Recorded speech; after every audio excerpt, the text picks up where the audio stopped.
Bien. Alors, je vais vous présenter donc la suite du travail qui a déjà été présenté ce matin par Alexandre. Donc, le cadre de ce matin était le cadre de nos premières enquêtes dans les Ardennes, avec le cadrage théorique qui vous a été présenté, sur lequel peut-être je reviendrai au fur et à mesure de la présentation. Et donc, là, c'est les premiers résultats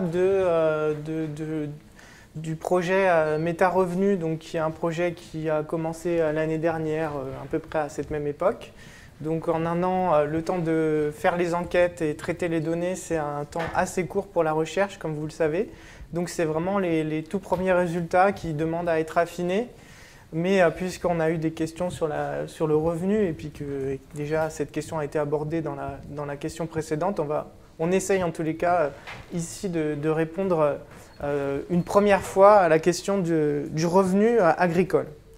Ce qu'on va essayer de mettre en évidence, c'est la diversité des formes d'unités de méthanisation en fonction des projets individuels et collectifs et des territoires dans lesquels les agriculteurs s'impliquent. Et finalement de la façon dont ils conçoivent leur insertion à la fois dans la filière agro-industrielle, comme on l'a expliqué ce matin, et puis dans la filière biomasse-énergie. Donc c'est bien avoir en tête, je vous refais le cadrage pour que vous ayez à l'esprit ce que Alexandre a raconté ce matin, c'est donc ce cadrage avec l'idée que les agriculteurs sont dans des stratégies d'insertion dans deux filières par la méthanisation, la filière agro-industrielle dans laquelle ils ont l'habitude d'être, il faut dire, et puis la filière biomasse-énergie, et qu'ils peuvent jouer sur les stratégies à développer dans chacune des deux filières pour pouvoir développer un modèle qui leur permette bien, de garantir, si ce n'est de bons revenus, au moins une reproduction de l'exploitation.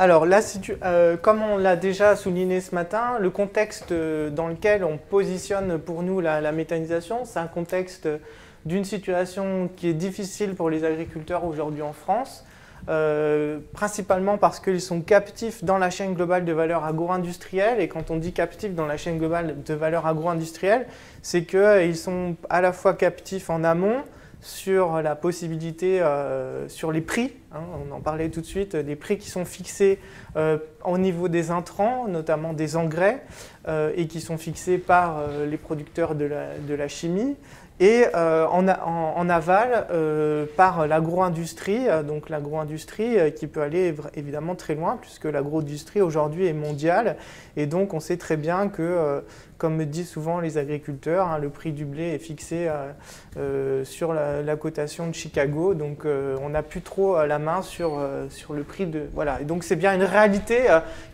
parce que... On avait eu cette critique du rapporteur le jour où on avait envoyé le papier à la revue d'éco-industrielle, l'économie industrielle. La question du rapporteur, c'est pourquoi considérez-vous que la filière agroalimentaire est une chaîne globale de valeur, globale, dans le sens anglais de global, c'est bien mondial. Donc oui, on peut considérer aujourd'hui que la chaîne agro-industrielle est une chaîne globale de valeur, au sens où les agriculteurs, même dans les territoires que nous on rencontre tous les jours, sans même s'en rendre compte, mais ils en ont de plus en plus conscience, sont bien insérés dans une filière mondialisée avec des prix qui se fixent au niveau mondial et des stratégies qui se définissent par des acteurs qui se pensent d'abord comme des acteurs mondiaux. On peut citer Danone, qui n'aime pas dire qu'ils sont d'origine française, mais bien une vraie multinationale qui n'a pas de territoire au sens presque marxiste du terme.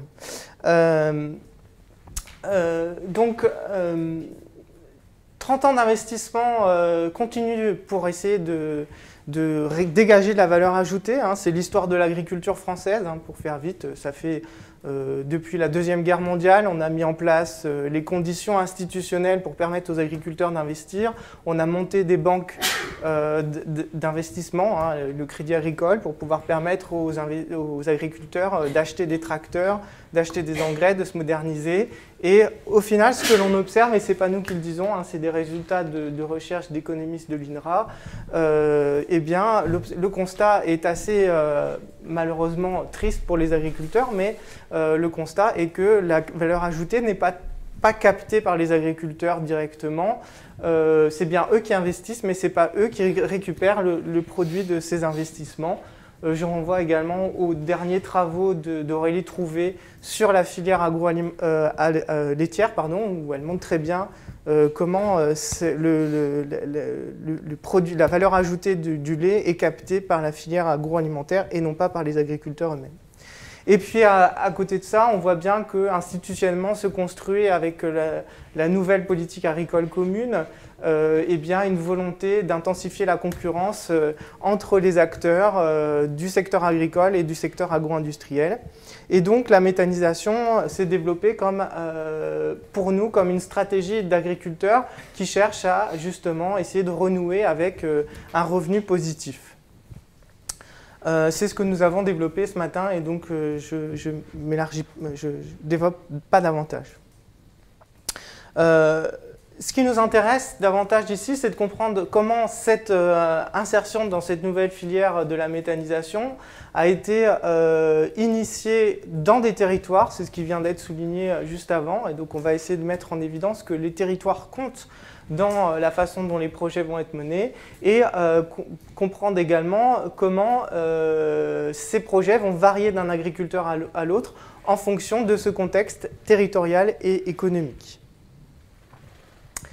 Alors, la question de recherche, c'est d'analyser la restructuration des exploitations agricoles engendrée par la mise en place des unités de méthanisation et d'essayer de proposer les premières mesures de revenus générés par l'agriculture pour l'agriculteur du fait de cette nouvelle activité. Alors, sur ce point, je reviendrai sur la méthodologie juste après.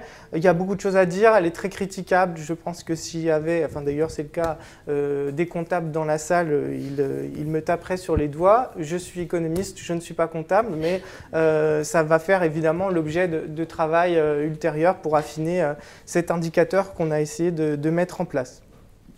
Donc l'idée, c'est bien de proposer les premières mesures du revenu dégagé par la méthanisation, en ayant en tête que les revenus vont prendre différentes natures, et c'est un point important parce qu'en fait, je vous donne déjà les résultats, on observe d'énormes variations de revenus d'une exploitation à une autre sur les exploitations qu'on a enquêtées, et donc on va essayer d'expliquer pourquoi on a une telle variabilité du revenu. Eh bien, on va voir que tout dépend des choix qui vont être opérés par les agriculteurs. Donc au-delà du revenu dégagé par la production même de l'énergie, c'est-à-dire soit du biométhane qui va être injecté, soit de l'électricité, il y a aussi des revenus qui vont être dégagés par la réduction des coûts permis par l'activité de méthanisation notamment, et ça va dépendre du modèle économique dans lequel les agriculteurs méthaniseurs vont choisir de s'investir. Par exemple, des coûts de réduction d'épandage, à supposer que l'épandage le coût soit maintenant supporté par l'unité de méthanisation et pas par l'exploitation agricole. Des coûts de chauffage, à supposer qu'on ait une unité dans cogénération, puisqu'il n'y a que la cogénération qui permet de générer des chaleurs. Des coûts d'engrais, pareil, ça c'est à peu près évident pour tout le monde, je pense. Des coûts en termes de machines agricoles, puisqu'on observe que certains agriculteurs choisissent de faire supporter des coûts du matériel agricole à l'unité de méthanisation en considérant que l'unité de méthanisation a besoin de ce matériel agricole pour pouvoir fonctionner et qu'ensuite ce matériel agricole va être prêté gratuitement à l'exploitation agricole, etc., etc. Je ne vais pas les multiplier les exemples, enfin vous pouvez penser aussi à l'ensilage, puisque dans le modèle avec des cives, il y a besoin de beaucoup d'ensilage, et donc du coup, le modèle de l'ensilage va permettre de faire supporter l'ensilage d'autres choses que des cives par l'unité de méthanisation et non plus par l'exploitation. Donc, d'un côté, il y a gain par le revenu dégagé d'une nouvelle activité, gain revenu dégagé par les réductions de coûts de production sur l'exploitation agricole elle-même. Donc n'oubliez pas qu'on voyage en permanence entre ces deux filières, et des revenus nouveaux permis par la méthanisation qui va pouvoir prendre la forme d'une vente du digestat. Alors bien sûr, ils ne disent pas directement ça, puisque ce n'est pas du digestat qu'ils vendent, c'est de l'épandage de digestat, de la vente de chauffage, qui n'est pas toujours un choix, mais qui peut exister, la vente de biocarburants, par exemple, pour l'injection. On commence à voir des agriculteurs qui commencent à installer leur première station biométhane sur les territoires, et peut-être que demain, l'agriculteur sera gestionnaire de stations d'essence, qui sait. Alors, sur les méthodes collectées, donc on a fait des terrains, comme vous pouvez le voir, essentiellement dans la partie Est et Île-de-France, et puis dans la partie Ouest. Donc, les départements qu'on a pu enquêter, les Ardennes, la Marne, l'Aube, la Seine-et-Marne, la Vienne, les Deux-Sèvres, la Vendée et la Charente-Maritime. Alors, les nombres des exploitations varient d'une enquête à l'autre, c'est plus par opportunité d'enquête plus que par un choix méthodologique de sélection des enquêtes, mais bien sûr c'est pas comme ça qu'on le racontera dans un papier, mais je vous raconte la vérité. Avec un intérêt particulier pour la Seine-et-Marne, parce que il se trouve que c'est un peu le modèle qui se développe par l'injection, qui devient très à la mode et qui nous a particulièrement intéressés dans les enquêtes. Alors, comment on a calculé ce revenu? Alors, on est parti de l'idée que le revenu, c'est une ressource disponible pour un agent économique, issu de son activité, c'est-à-dire le revenu du travail, de sa propriété, c'est-à-dire le revenu du capital, c'est celui qui nous intéresse le plus a priori ici, puisqu'on a parlé tout à l'heure du fait que les agriculteurs investissaient dans le capital d'une unité de méthanisation et que grâce à ça, a priori, il allait recevoir un revenu de son capital. Et c'est bien souvent de ça dont on parle quand on parle du revenu, en oubliant parfois que les agriculteurs eux-mêmes peuvent être salariés de ces exploitations, de ces unités de méthanisation, et donc peuvent dégager un revenu aussi du travail, en plus du revenu du capital, et puis un revenu qu'il ne faut pas oublier, mais qu'on a tendance souvent à oublier, qu'on appelle le revenu de transfert, c'est-à-dire les subventions, les tarifs préférentiels de rachat de l'énergie, etc. On a fait le choix d'exclure tout produit ne relevant pas de l'activité de méthanisation. Par exemple, dans une exploitation agricole, quand on allait les enquêter, s'il y avait déjà des panneaux solaires, on leur demandait d'estimer combien était dégagé le revenu de la vente de panneaux solaires pour pouvoir les exclure du revenu de la méthanisation, puisque souvent ils se basaient sur l'entité juridique du panneau solaire pour créer l'unité de méthanisation. Et donc du coup, il peut y avoir des biais qui posent des vrais problèmes si on veut multiplier statistiquement l'analyse, puisqu'on risque d'avoir des données nationales où cette distinction ne sera pas faite. On a choisi d'inclure les recettes issues de la valorisation de la chaleur et du digestat quand c'était possible. Je l'ai dit, le digestat il n'est pas directement vendu, ce qu'on vend c'est de l'épandage, et donc l'épandage peut être considéré comme du vente indirecte de digestat. Et puis bien sûr la valorisation de la chaleur, bien qu'elle soit très souvent valorisée par les unités en cogénération, mais peut valoriser monétairement. On a inclus également les charges relevant des coûts de fonctionnement, j'en ai parlé tout à l'heure, de l'ensilage des cives, de la culture dédiée, de l'épandage, de l'achat de substrats, des salaires, des gratifications et du crédit. Vous voyez bien que tous ces éléments, ce que j'essaye de vous montrer, c'est que c'est des éléments qui vont varier considérablement d'une exploitation à l'autre. Par exemple, en fonction des accords du collectif, on disait que ces projets ils émergeaient d'abord d'une discussion collective, eh bien on peut tout à fait dire préférer faire un échange fumier-lisier contre digestat, auquel cas le digestat ne va pas être vendu ou il va être vendu au simple coût d'épandage. Ce n'est pas la même chose que de décider de vendre collectivement le fumier lisier parce qu'il y a un agriculteur qui est éleveur dans le collectif qui va vendre donc son fumier et son lisier au collectif et qui en contrepartie devra payer pour acheter du digestat. Vous voyez bien que c'est un modèle économique qui est différent et ça va avoir un impact sur le revenu au final qui va être dégagé par chacun des agriculteurs. Alors à ce stade, on n'en est pas encore au calcul, mais on veut essayer de le faire, au calcul du revenu réellement dégagé par l'agriculteur enquêté. Pour l'instant, ce qu'on essaye de faire, c'est d'estimer le revenu obtenu par l'unité de méthanisation. Mais ça sera dans une seconde étape qu'on fera ça. Alors on a fait des choix aussi d'économistes, c'est-à-dire qu'on se ferait tirer les oreilles par les comptables si ils voyaient comment on avait calculé les choses. Le premier choix, c'est qu'on a fait le choix d'aucune dotation d'amortissement retenue. Alors vous savez que quand on investit, on peut choisir de mettre de l'argent de côté pour pouvoir renouveler l'unité de méthanisation le jour où l'usure estimée sera atteint et qu'il faudra remplacer l'unité elle-même.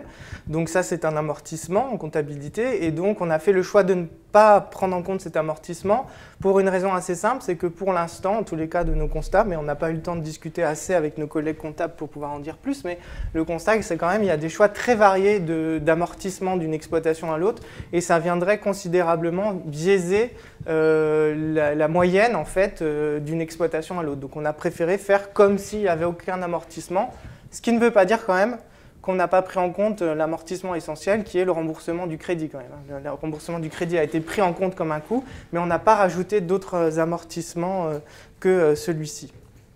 On a exclu tous les produits et charges financiers exceptionnels et on a fait comme si il n'y avait pas de réserve, pas de trésorerie qui était constituée à l'issue de l'unité de méthanisation. Puisqu'on parle de projet collectif, et c'est ça ce qu'un peu les agriculteurs oublient, c'est que c'est un projet d'entreprise industrielle, et comme dans tout projet de société, eh bien, la question que doivent se poser les actionnaires, c'est de savoir est-ce qu'on redistribue l'ensemble des revenus dégagés du capital de l'unité, ou bien est-ce qu'on constitue une trésorerie qui va nous permettre de faire fonctionner la société. Le choix qu'on a fait, c'est de faire comme si la totalité de ce qui était constitué en revenus de l'activité eh bien, était redistribué en totalité aux actionnaires. Ce qui est un choix, évidemment, qui n'a pas lieu en réalité. J'insiste beaucoup sur ce point parce que les chiffres que je vais vous donner ensuite sont donc des chiffres fictifs. D'accord ? Et ce n'est pas la réalité, c'est-à-dire ce que vous allez avoir comme chiffre, ce n'est pas les chiffres que vous donnerez un comptable sur la base du compte de résultat des unités de méthanisation. C'est un calcul qui est fait à partir des choix qui sont exposés ici, qui sont très discutables, mais on pourrait tout à fait retrouver les résultats des comptables en modifiant simplement quelques choix. D'accord ? Donc ce n'est pas impossible de le faire, simplement nous on l'a fait dans un raisonnement purement économique. Quel revenu est dégagé ? Peu importe qu'est-ce qu'on fait de ce revenu ensuite, est-ce qu'on va le réinvestir, est-ce qu'on va l'utiliser pour s'acheter une voiture, peu importe, ce n'est pas la question. Elle est importante, mais on ne se la pose pas. Donc ça nous a permis de créer un indicateur. Donc, comme on n'avait aucun indicateur comptable comparable, on a créé notre propre indicateur qu'on a appelé le résultat d'exploitation brut avant impôt, puisque tout ça c'est mesuré sans calculer les impôts. Et on a rapporté ça en kilowatts électriques pour neutraliser l'effet taille de l'unité de méthanisation. Donc quand on a une unité en injection, on a utilisé le critère habituel, on a multiplié par 4 la valeur en normomètre cube pour pouvoir obtenir une valeur en kilowatts électriques de la taille de l'unité en injection. Peut-être que le calcul n'est pas bon, mais c'est celui que j'ai trouvé le plus souvent sur Internet pour estimer la valeur équivalent kilowatts électrique d'une unité en injection. Puisque les unités en injection, elles ne produisent pas d'électricité, je traduis pour ceux qui seraient perdus, mais voilà. Donc du coup, on a été obligé de faire un choix. Grosso modo, c'est facile, c'est du kilowatt électrique. Dès que c'est de la cogénération, il n'y a pas de problème. Quand c'est de l'injection, il faut trouver un équivalent entre le normomètre cube et le kilowatt électrique. Donc j'ai multiplié par 4. Pour l'instant, on a 25 unités de méthanisation qui ont été dépouillées. On en a un qui était 51, comme vous avez vu juste avant, donc à peu près 10% de l'échantillon français. Mais sur ces 10%, ce qu'on estime qu'on est à peu près à 500 unités de méthanisation aujourd'hui en fonctionnement. Sur les 500, on en a enquêté 50 et il y en a 25 pour lesquels on a eu le temps. Voilà, je ne sais pas d'autres questions qu'une question de temps. On a eu le temps de dépouiller les enquêtes et donc pouvoir tirer les premiers résultats. Qu'est-ce que ça donne? On observe qu'il y a une très forte variabilité, c'est ce que je vous disais tout à l'heure. Donc on observe que par an, les unités de méthanisation sont en capacité de dégager entre moins 520 € de revenus par kilowatt électrique, et jusqu'à 850 € par kilowatt électrique. Donc ça, c'est le résultat de notre calcul de notre fameux revenu RBAI dont vous pourrez retrouver la méthodologie juste avant. Mais quand même, il faut retenir que dans donc cette variété sur les 25 de moins 520 à plus 850, il n'y a qu'une seule unité de méthanisation qui est à moins de 520. Donc c'est-à-dire qu'il y a, sur nos 25 enquêtés, pour l'instant, il y en a une qui n'est pas rentable, dit autrement. Mais qui n'est pas rentable, qui perd beaucoup d'argent. Presque 100 000 euros, par an. C'est pas rien. Après, on va voir qu'il y a une forte variabilité, évidemment, entre 0 et 850. 850, c'est le maximum qu'on ait observé. 850 multiplié par 10 kW électriques. Je ne me souviens plus quelle est la taille de cette exploitation qu'on a observée à 850, mais je pense que c'était une à peu près à, je dirais, 250 kW électriques. Donc ça, c'est un peu le résultat un peu surprenant que j'attendais un peu, mais je vous assure que je n'ai pas fait en sorte de truquer les chiffres pour avoir le résultat que j'attendais, mais c'est un peu le résultat surprenant de l'histoire, c'est que, vous allez voir, c'est dans les unités les plus petites qu'on dégage le plus de revenus par kilowatt électrique. Donc bien sûr, n'oubliez pas de tenir en compte que ces revenus par kilowatt électrique sont positifs en tenant compte des subventions et du tarif de rachat. Bien sûr, on pourrait, on ne l'a pas fait parce qu'on n'a pas eu le temps, on pourrait répondre à la question, ces unités de méthanisation sont-elles encore rentables si on retire les subventions, si on retire le tarif de rachat? Mais pour l'instant, je n'ai pas eu le temps de le faire, donc la réponse est, pour l'instant, elles sont rentables et elles dégagent 850 euros par an en par kilowatt électrique, en incluant les subventions et les tarifs de rachat. Alors sur cette base, et c'est un peu notre résultat, on obtient une typologie en 4 formes d'unités de méthanisation, 4 stratégies en fait d'acteurs d'insertion à la fois dans la filière biomasse-énergie et filière agro-industrielle. La première, c'est la stratégie un peu qui a été présentée ce matin, c'est-à-dire la stratégie ardennaise que j'avais appelée système D, mais mes collègues m'ont dit c'est un peu trop ringard système D, donc trouve autre chose. Donc j'ai essayé de trouver autre chose.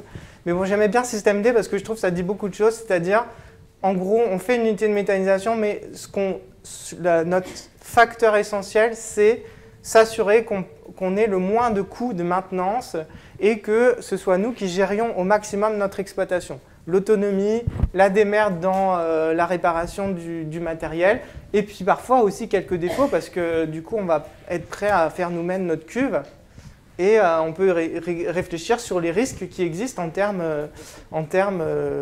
environnementaux, etc. Voilà.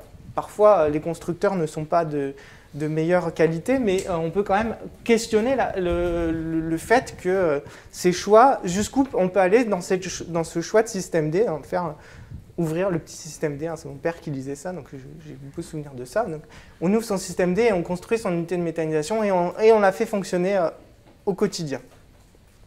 Donc la logique, c'est de maîtriser les coûts de maintenance en internalisant au maximum, peu ou pas de main-d'œuvre salariée, le temps de travail personnel accru, très peu mesuré, c'est ce qu'on disait ce matin, hein, une spécialisation productive agricole accrue.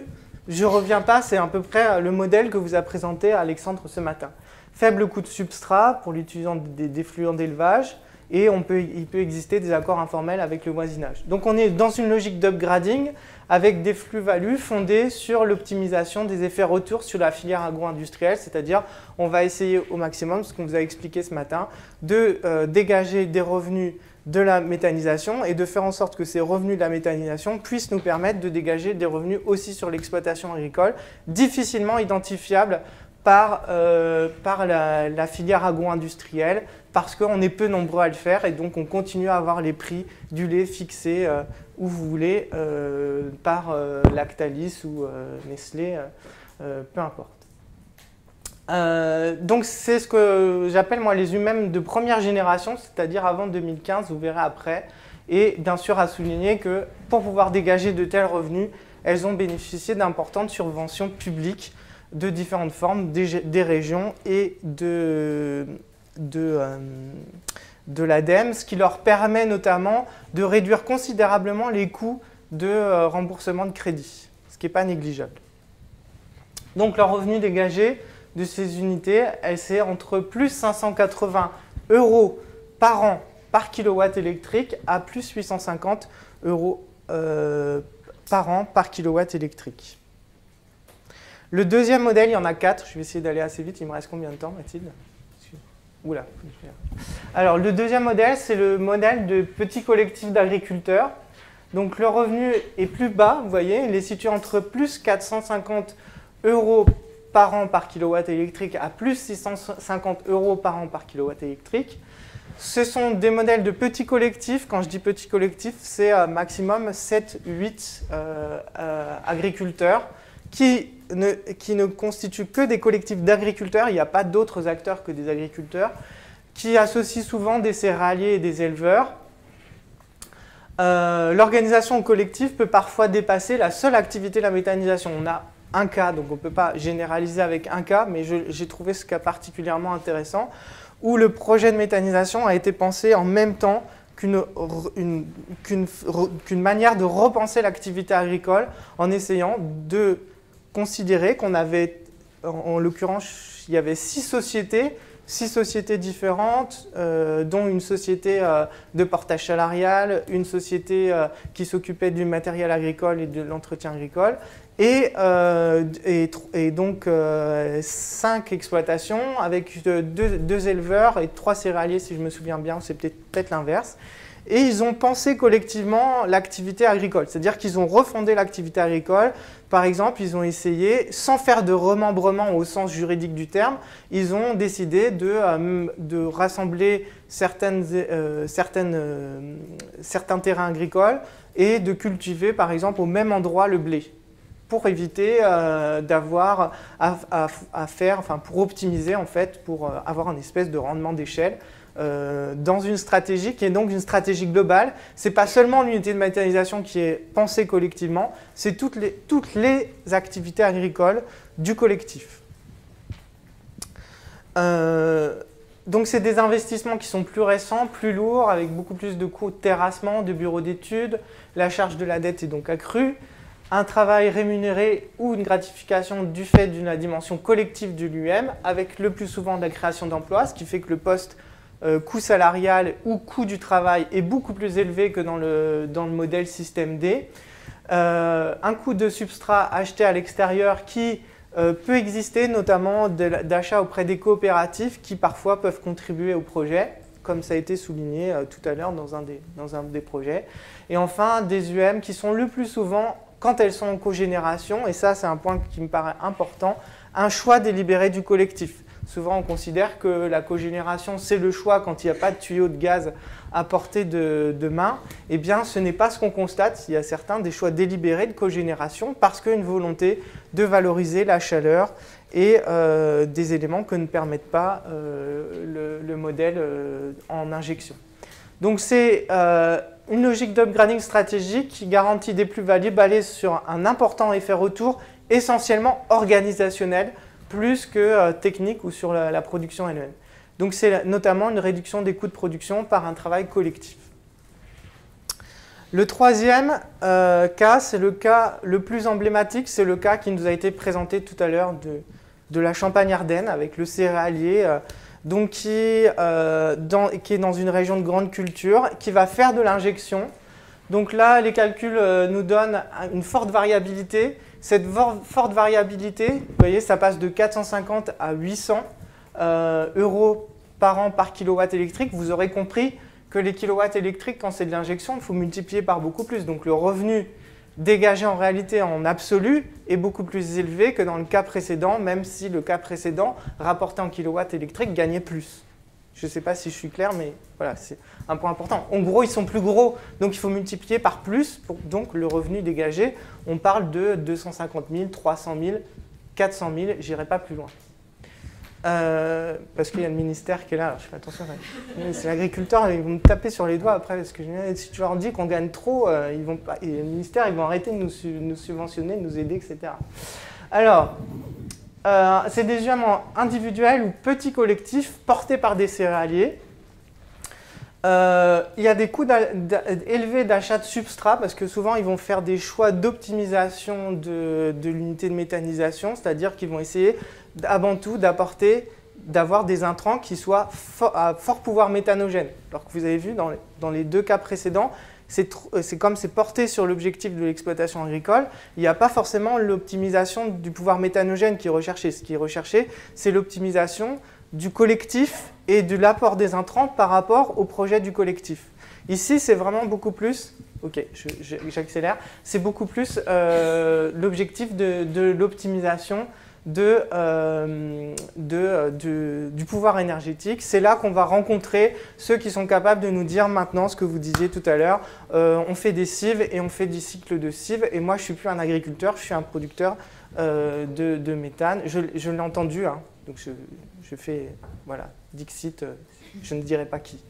Mais bon, voilà, ça existe, et c'est dans ce modèle-là qu'on va voir se développer une stratégie nouvelle qui est la volonté, pour augmenter la taille de l'unité de méthanisation, d'aller chercher des substrats ailleurs, et notamment dans des logiques de déchets, de valorisation des déchets. C'est ce que je vous ai raconté tout à l'heure. C'est dans ce modèle-là qu'on va avoir des agriculteurs qui montent des entreprises de tri de déchets, qui vont s'associer avec des entreprises de tri de déchets de la région parisienne pour valoriser des déchets de cantine. Avec un vrai souci, ça, on ne peut pas leur retirer ça, avec un vrai souci de la qualité du digestat. Alors après, je ne sais pas si ça recouvre une réalité, mais en tous les cas, il y a un vrai souci dans le discours de dire on veut être sûr que ce qu'on met dans le méthaniseur ne va pas aboutir à quelque chose qu'on va épandre qui risquerait d'abîmer nos sols. Je ne sais pas si c'est une réalité, mais en tous les cas, c'est un souci de leur part. Je termine.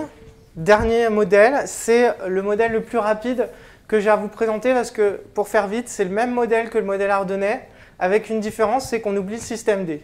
C'est-à-dire, on est dans une logique plutôt polyculture-élevage, on va faire de la cogénération parce qu'on veut valoriser la chaleur pour l'élevage ou pour le séchage du grain, etc.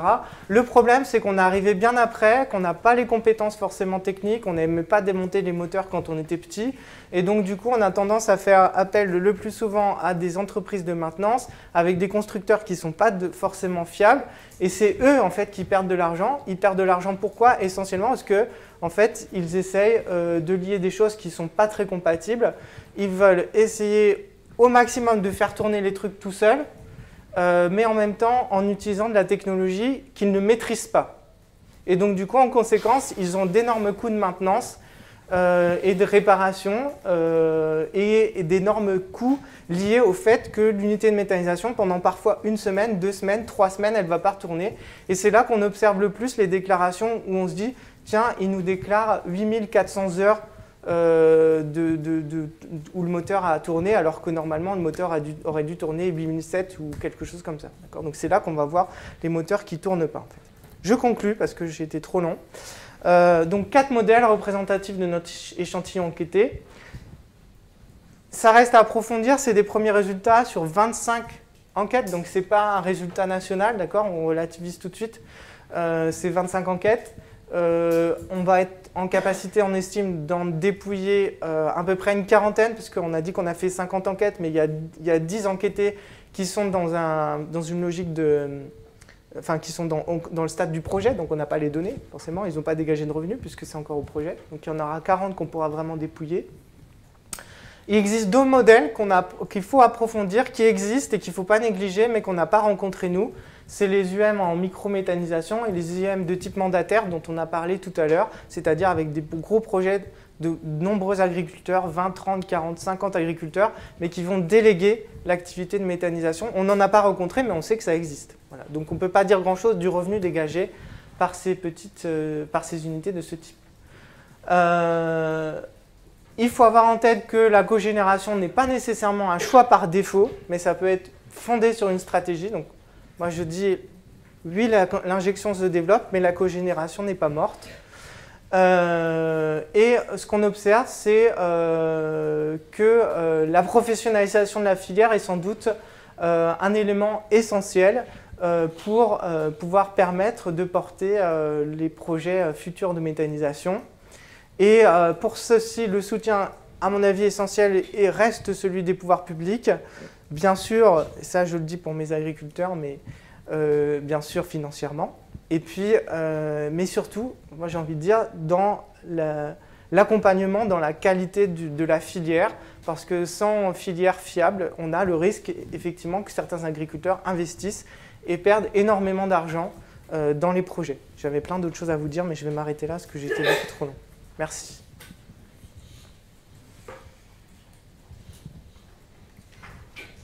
Oui. Bonjour, Adrien de Brint, Enel Consulting. Moi j'ai une question sur le niveau de revenu brut à par puissance finalement de l'unité. Est-ce que vous avez bien trouvé du coup la notion d'échelle où en fait on trouve le plus haut revenu sur les installations et plus la puissance est grande, plus le revenu par kilowatt est faible?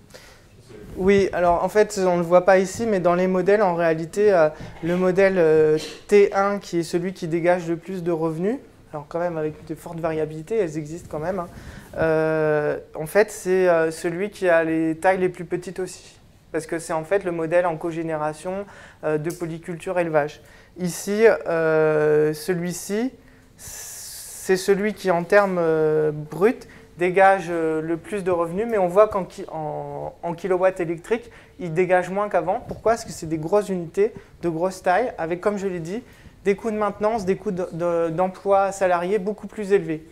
Après, ça, c'est le résultat en raisonnant uniquement en termes de revenus de l'unité de méthanisation. On peut raisonner aussi en termes de, un peu comme c'est fait dans le projet précédent, effet multiplicateur keynésien. Qu'en est-il du revenu pour le territoire? Parce que dans celui-ci, le revenu pour le territoire, il peut être plus important parce que systématiquement, il y a un salarié. Systématiquement. Et un salarié qui est bien payé. Parce qu'on va aller chercher un technicien qui ne vient pas du monde agricole le plus souvent. Et ça permet aussi de générer des emplois dans le monde rural, etc. Générer des emplois dans le monde rural, on retrouve beaucoup moins dans le cas où on est en cogénération de type T1 parce qu'en en fait, ils n'ont pas les moyens juste. C'est pas qu'ils n'en ont pas envie. Bien sûr qu'ils préféraient pouvoir dire j'embauche quelqu'un pour faire tourner mon unité de méthanisation et en plus je fais une spécialisation productive, comme ça je dégage du temps. Mais on parle d'exploitants où c'est un GAEC avec un frère, une sœur, ils sont deux et ils font tourner la boutique mais ils n'ont pas de quoi prendre un salarié en plus. Donc moi je veux relativiser aussi ce résultat de revenu parce que ça reste un revenu sur l'unité de méthanisation. On n'est pas encore au stade… moi je suis économiste, alors moi… Depuis que je suis tout petit, depuis que je suis arrivé à la fac, on me dit les chiffres, il faut être très méfiant. Un bon économiste, c'est un économiste qui se méfie des chiffres. Donc moi, je me méfie beaucoup des chiffres. Et donc le résultat que je vous donne, c'est un résultat sur un calcul du M qui vaut ce qu'il vaut. C'est un résultat qui est très discutable sur qu'est-ce que c'est que le revenu. Et on peut discuter du revenu du M, du revenu du territoire, du revenu de l'agriculteur enquêté. C'est plein de choses différentes. Il y a des agriculteurs ici, dans des projets collectifs, s'ils n'avaient que 5 000 € à porter, à la fin de l'année, ce qu'ils gagnent, c'est 200-300 €. Hein. Et pas 300 € par kilowatt électrique, c'est 200-300 €, point. Parce qu'ils n'ont pas apporté beaucoup. Il y en a beaucoup de leurs collègues qui se font beaucoup d'argent, pendant qu'eux, ils vont presque rien gagner. Ça va être presque une perte de temps pour eux. Alicia aussi, CDM. J'aurais une question, c'est un peu vite du coup sur la fin de la T4, mais j'ai vu que tu avais écrit que dans ce cas-là, l'effet sur les revenus était plus faible du fait d'un positionnement plus défavorable. Oui. Par rapport au précédent, est-ce que tu peux un peu préciser? Oui, alors en fait, ce que je veux dire ici, c'est que si vous vous souvenez, ce matin, on a dit en fait qu'il y a deux effets. Il y a l'effet revenu qu'on a appelé effet retour dans l'article théorique, qui est l'idée que en se positionnant dans la filière biomasse, on va pouvoir avoir des avantages stratégiques qu'on va pouvoir mobiliser dans la filière agro-industrielle. Et donc, on va pouvoir dégager des revenus du type gain de productivité qui ne va pas être identifiable dans la filière parce que les autres agriculteurs, éleveurs laitiers, ils n'ont pas de méthaniseur, donc ils ne payent pas gratuitement leur chaleur. Et donc, nous, c'est un gain de productivité qu'on a. Et nous, on vend notre lait au même prix que les autres, mais ça nous coûte moins cher en chaleur, donc on gagne de l'argent. Et ça, la filière, elle ne peut pas la détecter. Enfin, elle le sait, ils ne sont pas idiots, hein. Chez Lactalis, ils le savent. Mais ils ne peuvent rien faire, parce que le prix, il est moyen. Ils n'en sont pas encore à faire des contrats exploitation par exploitation. Là, c'est une autre question. Là, c'est le fait que, quand on l'a dit ce matin, ils se positionnent dans la filière biomasse-énergie et ils se positionnent dès le départ. Sur la méthanisation, c'est le cas ardennais de ce matin. Ils se positionnent dès le départ, donc ils ont une situation avantageuse sur la filière, c'est qu'ils arrivent avec des Allemands qui leur disent, nous, ce qu'on veut, c'est développer l'activité en France. On est prêt à ne pas faire payer trop cher, parce que nous, ce qui nous intéresse, c'est de faire de la pub pour, je ne citerai pas le nom, j'ai cité déjà trop de noms, et donc, du coup, allez-y, on va vous accompagner, il n'y a pas de problème, ça ne va pas coûter trop cher. Eux, ils arrivent dans, c'est pour ça que je dis deuxième génération. Ils sont dans une situation plus complexe, les constructeurs, la concurrence s'est largement développée, ce qui fait que le problème de la concurrence, parfois on oublie, c'est que ça amène des gens incompétents. Et donc ces gens incompétents peuvent toujours faire croire qu'ils seront capables de construire des unités de méthanisation. Tant qu'ils ne l'ont pas prouvé, ce n'est pas le cas. Résultat des courses, il y en a certains qui ont signé des contrats avec des constructeurs qui étaient de très mauvaise qualité. Ils ne se retrouvent plus dans une position de force dans la filière biomasse-énergie. Et donc ils perdent de l'argent sur la filière biomasse-énergie. Ils n'arrivent plus à dégager autant de revenus que les autres. C'est ça que je veux dire là-dedans. Après, ça peut être purement transitoire. On peut tout à fait imaginer qu'avec une politique publique qui accompagne la filière pour sélectionner les constructeurs et s'assurer qu'il n'y ait plus d'échecs dans la construction, ce problème disparaîtra et qu'il y aura moins de risques de perte de revenus. Mais ça n'empêchera pas que le fait d'être pionnier vous donne un avantage sur celui qui arrive après. Oui ? Je me demandais si, entre les différents types, tu as pu remarquer des différences sur la part des subventions. Est-ce que sur les différents types, on observe une répartition sur l'investissement de l'unité en tant que telle, quelle que soit sa composition, et la part publique? Et je me disais que ce qui serait intéressant, ce serait peut-être aussi de voir l'indicateur créé rapporté aussi à l'investissement, enfin l'euro investi public-privé. Alors, on n'a pas eu le temps encore de le faire, donc je n'ai pas la réponse, mais j'avoue que c'est 2 clics sur Excel pour pouvoir le faire. Après, ça prendra un peu plus de temps pour les interpréter, c'est juste qu'on n'a pas eu le temps de le faire. Par contre, mon intuition, mais c'est que une intuition parce que je n'ai pas eu le temps de le faire, c'est que en revenus rapportés par rapport aux subventions, le modèle céréalier, il gagne beaucoup de subventions parce que c'est des projets beaucoup plus gros. Avant, j'ai envie de dire, c'est de moins en moins vrai. Par contre, en fait, en réalité, ce que j'observe de plus en plus, c'est que le modèle céréalier, il est prêt à dire « moi, j'ai plus besoin de subventions ». Souvent, quand il y a eu une unité de méthanisation qui a été mise en place, qui a été subventionnée et qu'ils en sont déjà à la 2e ou 3e, je ne dirais pas qui, mais on a des projets où on en est au 8e, 9e, voire 10e unité de méthanisation portée par le même céréalier. Là, c'est pour ça que je dis, aujourd'hui, on a un stade dans ce modèle de type T3, pardon, le céréalier des régions de grande culture en injection, il y en a qui en font leur activité principale. Et j'ai des discours sur ça, ils en font leur activité principale. À partir du moment où c'en est devenu l'activité principale, c'est-à-dire l'objectif n'est plus de faire de l'agriculture, c'est de faire de la méthanisation, la subvention n'est plus un enjeu. Ça a été un enjeu à un moment, ça leur a permis de démarrer, et je pense que s'ils n'avaient pas eu la subvention, ils n'auraient pas pu démarrer. Mais aujourd'hui, ce n'est plus un problème. Pourquoi? Parce qu'ils ont de la trésorerie. Hein. Ils n'ont plus besoin de subventions pour monter leur 4e, 5e, 6e, 8e, 10e unité de méthanisation. Donc du coup, il y a un effet plutôt, je dirais que la question que tu poses, elle est intéressante, mais elle est intéressante en dynamique. C'est-à-dire que les premières générations ont été très subventionnées, et j'ai envie de dire c'est normal. Certaines unités aujourd'hui qui se développent ne pourront pas exister sans subvention. Certaines n'ont plus besoin de subvention pour exister. Pour autant, elles sont toutes subventionnées pour l'instant.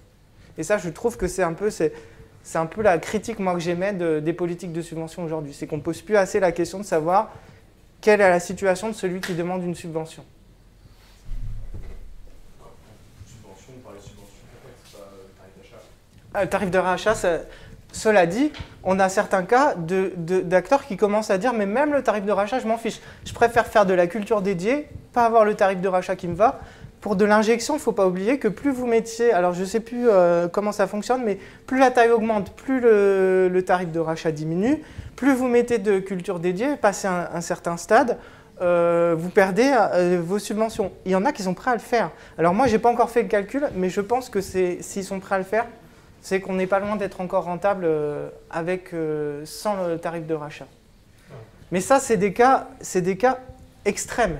Enfin, c'est des cas extrêmes. Pour le gaz, c'est pas possible. Oui, c'est ça. Pour son tarif d'achat pour le gaz, c'est absolument pas possible. On a fait 24 quand même sur Ah oui. le prix de marché et tarif d'achat. Ben, c'est sur ça que je ne suis pas d'accord. Mais je sais que je savais que j'allais avoir cette critique. Hein. Moi, je pense que c'est beaucoup plus compliqué pour un acteur en cogénération qui fait 250 kW de ne pas avoir les tarifs de rachat que pour un acteur en injection qui n'a pas besoin du tarif de rachat pour fonctionner. L'amortissement et le coût du capital investi, c'est carrément pas possible. Ben, ça dépend quelle est la trésorerie, c'est ce que je viens de dire. Ça dépend à quel stade on est. Si on est au stade de la 5e, quand vous pouvez admettre que quand on est à la 10e unité de méthanisation, c'est des cas concrets dont je vous parle, on n'est plus en train de parler du type qui n'a pas de trésorerie pour fonctionner. Il a réussi à investir 10 unités de méthanisation en injection. Je ne pense pas qu'il ait de problème. Comment vous voulez qu'il valorise une modèle de CH4 qui coûte 80 € MWh quand elle coûte 20 € de MWh sur le réseau? Parce que même en coût de fonctionnement, parce que même si on n'intègre pas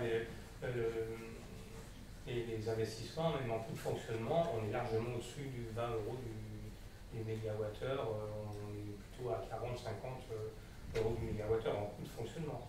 Donc sans tarif d'achat, c'est carrément pas possible.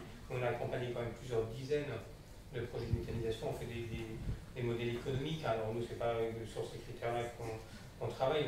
On travaille, on utilise les taux de rentabilité interne, on utilise les DSCR, parce qu'à la fin, c'est comme le banquier. Oui, mais c'est pas ce que j'ai utilisé.